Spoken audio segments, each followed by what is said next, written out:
Voltamos com o Espaço Universitário. E agora é a vez da turma de Rádio e TV da Faculdade de Comunicação, a FAP-SP, mostrar um documentário feito sobre profissões antigas e que tendem a desaparecer na sociedade por causa dos avanços tecnológicos. Espaço para Lembranças, o fim de um legado.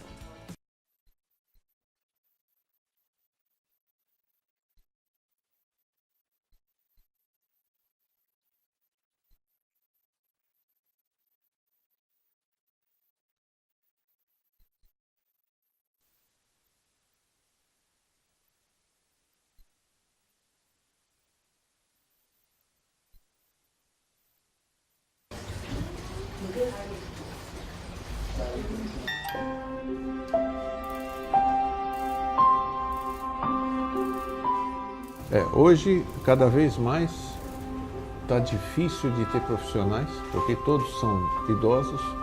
Não existe mais uma escola de relojoeiro. Hoje, as escolas são para relógios eletrônicos a quartos.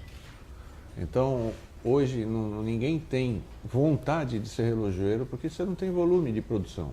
Então, cada vez mais está difícil do cliente que tem um relógio encontrar alguém que o atenda, assim como a gente de ir atrás do mercado para dizer, olha, nós estamos aqui, eu existo, traga o seu relógio para eu consertar. Muita gente que nos procura porque já tem isso na família há muitos anos. O pai tinha, o avô tinha, tá? Então ele está continuando, mantendo o relógio funcionando.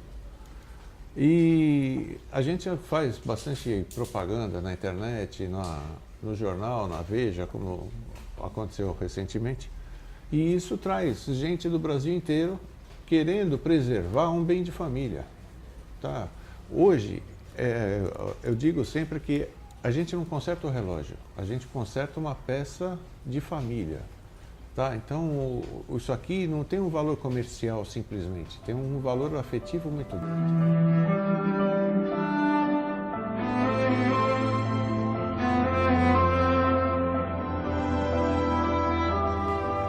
Não sei nem se foi escolha. As coisas na vida da gente, a gente brinca que cai de paraquedas, né?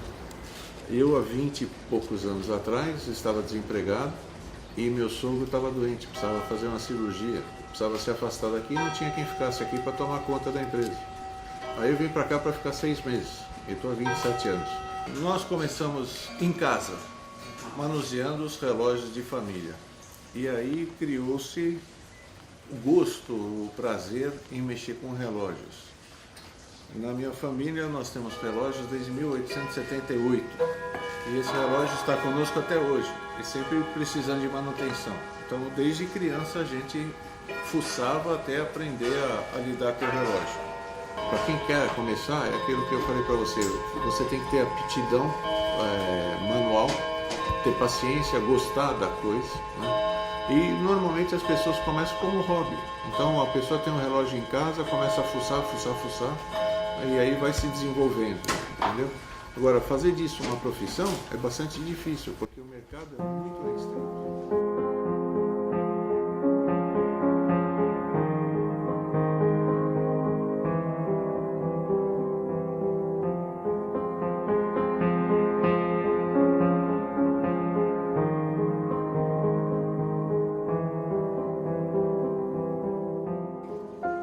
É que estão cada vez mais difíceis de serem localizados, mas conforme eu estava te falando, são todas pessoas de idade, já aposentados, muitos trabalham em casa, então fica difícil te falar, olha, vai na rua tal que lá você tem.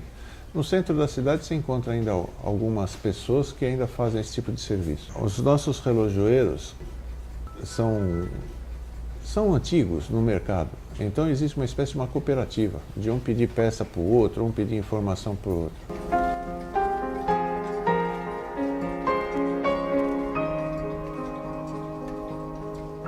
Bom, eu escolhi de profissão, eu sou engenheiro mecânico voltado ao mundo automobilístico. Sempre gostei de mexer com motores, com máquinas, então acho que estaria nesse ramo ainda de automóvel. Vai ficar cada vez mais difícil. As pessoas vão ter que, quem gosta, quem quiser preservar, procurar muito ou então se dedicar a aprender a mexer para consertar. Porque precisa de aptidão, precisa de força de vontade, entendeu? E para uma profissão que a rentabilidade não tem um salário. Entendeu? Se você tiver sorte, tiver uma oficina boa, mas não tem um padrão, entendeu? Viver de hobby, no Brasil principalmente, onde muito poucas pessoas dão valor à cultura, valor às coisas do passado, entendeu? É difícil. É um dinossauro, fadado à extinção. A profissão é muito bonita, mas beleza não enche barriga. Então, cada vez mais vai ser difícil encontrar alguém que mexa com isso.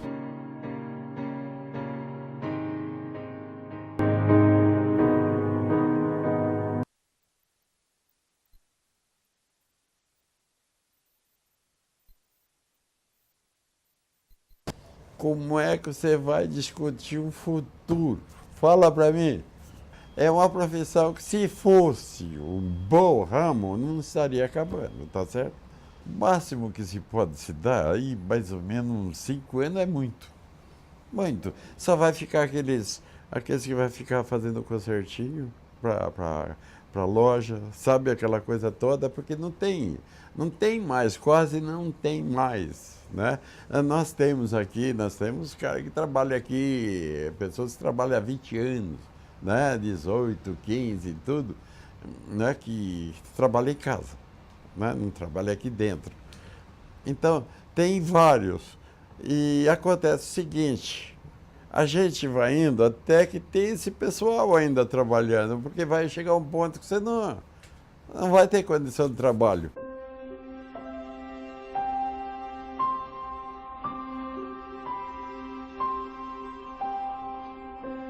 Numa cidade pequena que nem era lá 13, 14 mil habitantes, o sujeito é alfaiate, mecânico, o pedreiro, o marceneiro, qualquer outro tipo, só tinha que aprender profissões.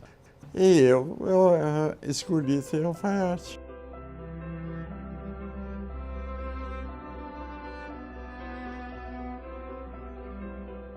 Eu tenho 70 anos, eu comecei com 10. Eu tenho 60 anos de profissão.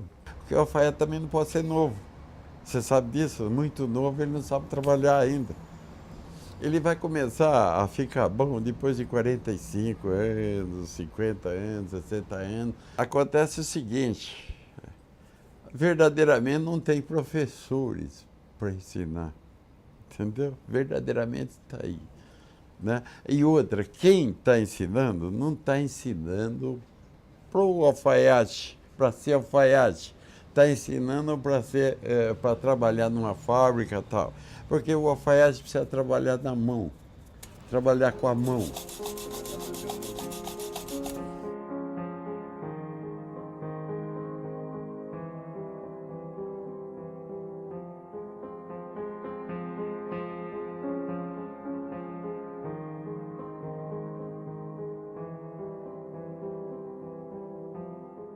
Alfaiate faz só a masculina, o costureiro faz o feminino, entendeu? Porque mão de obra é completamente diferente, você não vai ter mão de obra para uma coisa e mão de obra para outra. Por exemplo, não tem mão de obra para se fazer roupa feminina e a masculina, porque a masculina é uma mão de obra pesada.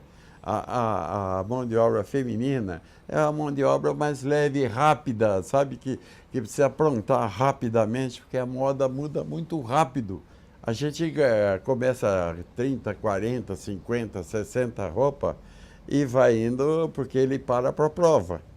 Depende do tempo que leva para provar, porque o cliente vir provar ou eu ir na casa dele provar, né?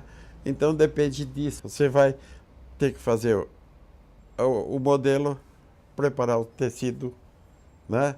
E vai cortar a roupa, vai preparar a prova, aí o proveiro que vai pôr a prova, né? O que vai pôr a prova, ele vai demorar mais ou menos 1 dia e meio para pôr essa prova.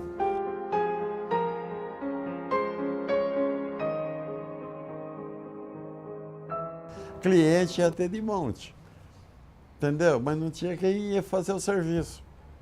Olha, se você soubesse o que é ruim você não ter pessoa para fazer, a pressão que você sofre de manhã à noite. Se você chegar aqui no meio de semana, você fica louco, sabe? É um que liga de lá, outro que liga de cá. É minha roupa, isso, aquilo, tal, aquela coisa toda, sabe?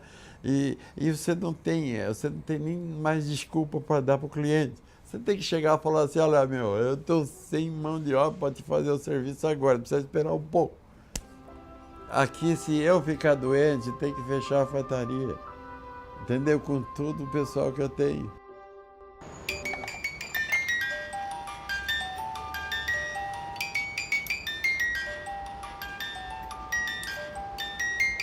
Desde a minha infância, onde eu vivi no Rio Grande do Sul, na cidade de Passo Fundo, criado com a minha família, desde a escola do meu primário, eu tinha a vocação já predestinada para ser mecânico, de alguma coisa eu seria.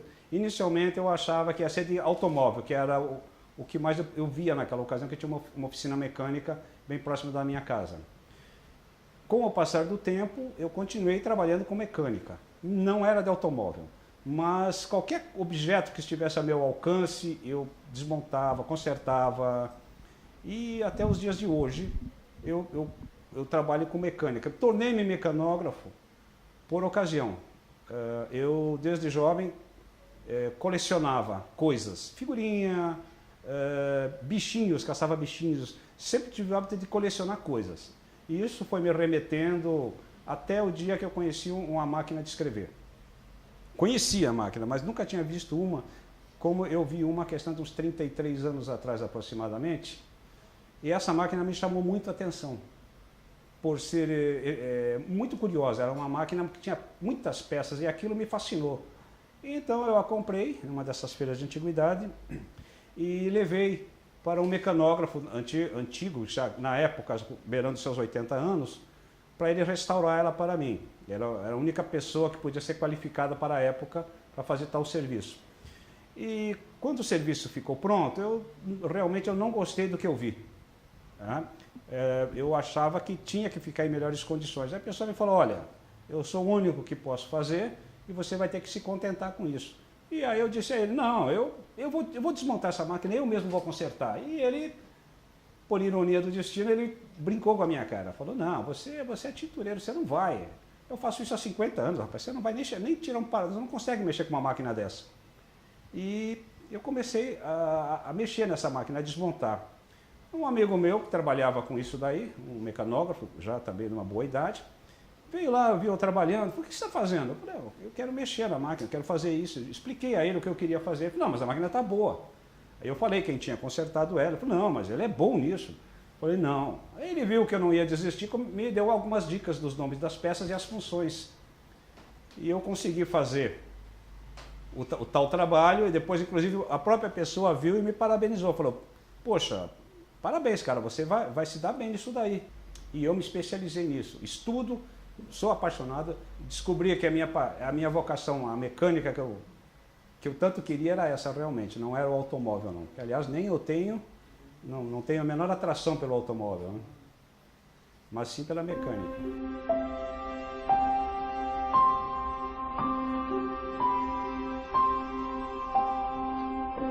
Então você tem a máquina de escrever, que é a minha especialidade, da pré-história, proto-história, ao uso prático.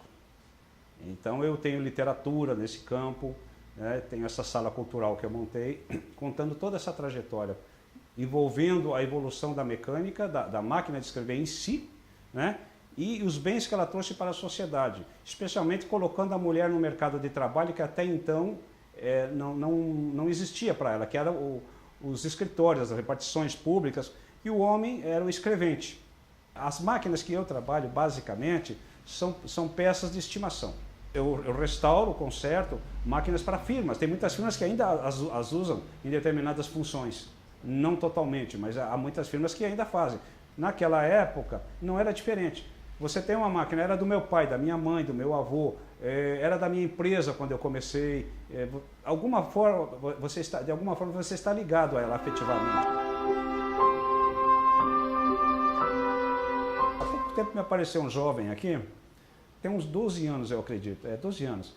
E ele entrou no meu site, falou, olha, seu Ronaldo, eu quero eu adoro consertar a máquina, quero colecionar, quero ser mecanógrafo, quero consertar a máquina, quero ser mecânico de máquina de escrever. Passou um tempo, a mãe dele trouxe ele aqui, porque ele tinha desmontado uma máquina e não conseguia arrumar umas coisas lá. Bom, eu vi que ele tinha interesse, mas ele, assim, o que eu disse à mãe dele, falou, olha, é raro, eu teria o maior prazer em ensinar ele, entende?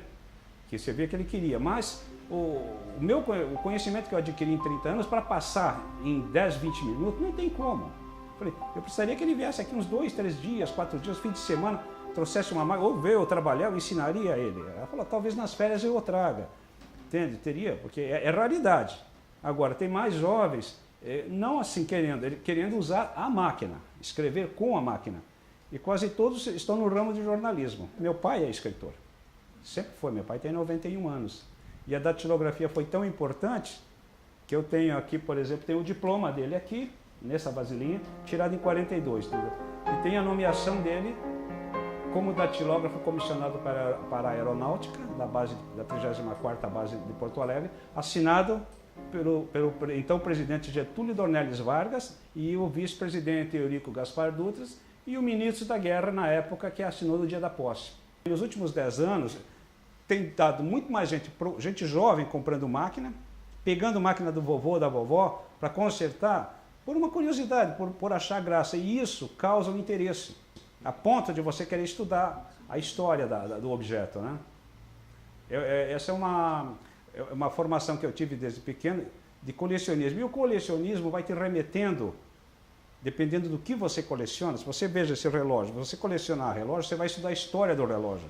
Você vai viajar através do tempo por culturas diferentes. Então, o colecionismo deveria ser, inclusive, matéria para o 1º e 2º grau, porque a criança estuda pelo prazer. Quando você é obrigado a fazer uma coisa, você faz contra a sua vontade, mas se você coleciona alguma coisa que te dá prazer e você vai estudar a história dela, não precisa ninguém mandar. E estudando a história do carrinho, da bicicleta, de qualquer coisa, você está tendo cultura, vai te remeter a museus, você vai conhecer colecionadores, você vai enriquecer a sua vida. Né? E isso que seria bacana. E isso me salvou a minha vida, porque eu fiquei muito tempo sozinho.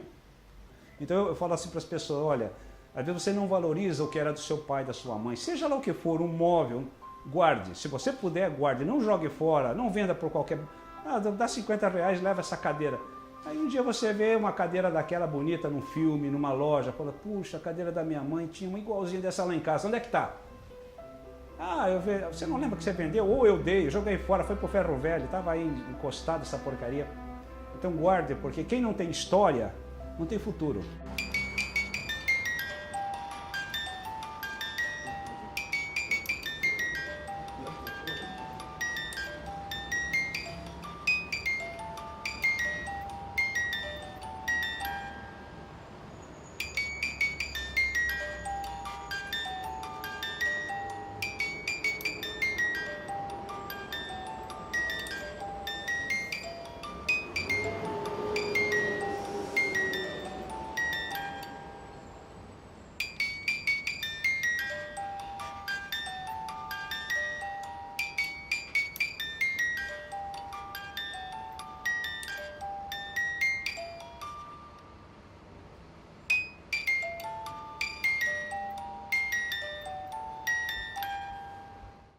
É verdade, né? Fica a reflexão.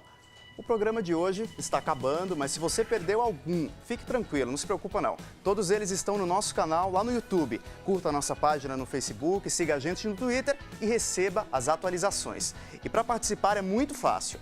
Mande o seu vídeo, o link do seu vídeo para o e-mail espacouniversitario@câmara.sp.gov.br com o link e a produção vai entrar em contato com você. É isso aí, até semana que vem, tchau!